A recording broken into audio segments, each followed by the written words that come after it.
ദേശീയപാതയിൽ ഗതാഗത കുരുക്കിൽ നിന്ന് രക്ഷപ്പെടാൻ വഴി മാറിയെത്തിയ ബസ് ചെളിയിൽ താഴ്ന്നു.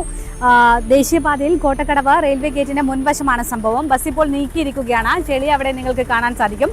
കോഴിക്കോട് ഭാഗത്ത് നിന്നും തലശ്ശേരി ഭാഗത്തേക്ക് പോകുകയായിരുന്ന ബ്ലാക്ക് പേൾ ബസ്സാണ് ഈ ഒരു ചെളിയിൽ താഴ്ന്നത്. ഇപ്പോൾ ഏറെ പ്രയാസപ്പെട്ടാണ് ബസ് ഇവിടെ നിന്ന് മാറ്റിയിരിക്കുന്നത്.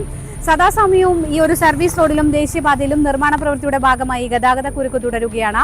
സമയം പ്രശ്നം കാരണം ബസ് ജീവനക്കാർ പലപ്പോഴും ഇതിൽ നിന്ന് മാറിയാണ് വാഹനം ഓടിക്കാറുള്ളത്. ഇതുവഴി പോകാറുണ്ടെന്ന് ഇവിടെയുള്ള നാട്ടുകാർ പറയുന്നു. അത്തരത്തിൽ കോഴിക്കോട് ഭാഗത്ത് നിന്നും എത്തിയ ബസ്സാണ് ഇവിടെ എത്തിയപ്പോൾ ചളിയിൽ താഴ്ന്നു പോയത്. നാട്ടുകാരുടെ സഹായത്തോടെ ഏറെ പണിപ്പെട്ട് ഇപ്പോൾ ബസ് മാറ്റിയിരിക്കുന്നു. നമുക്കറിയാം ഈ ഭാഗത്ത് നിന്ന് വരുന്ന വാഹനങ്ങൾക്ക് കടന്നു പോകാനുള്ള വഴിയാണിത്.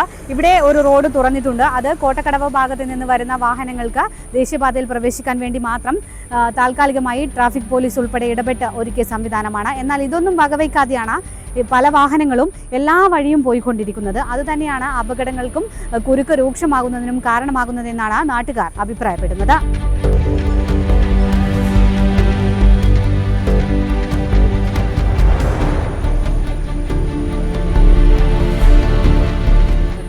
ഈ കോട്ടക്കോട് പ്രദേശത്ത് ഹൈവേയുടെ പണി നടക്കുന്നതിനാൽ കൃത്യമായി നല്ല ബ്ലോക്കായിരുന്നൊരു സമയമായിരുന്നു. പക്ഷെങ്കിൽ ഇവിടെ ഈ ബസ്സുകൾ പലപ്പോഴും മത്സരോട്ടമാണ് ഇവിടെ പലപ്പോഴും ഉണ്ടായിട്ടുള്ളത്. അതേപോലെ ഇപ്പം വന്ന ബസ് ഈ ചളിയിൽ കുടുങ്ങിയിട്ടുണ്ട്.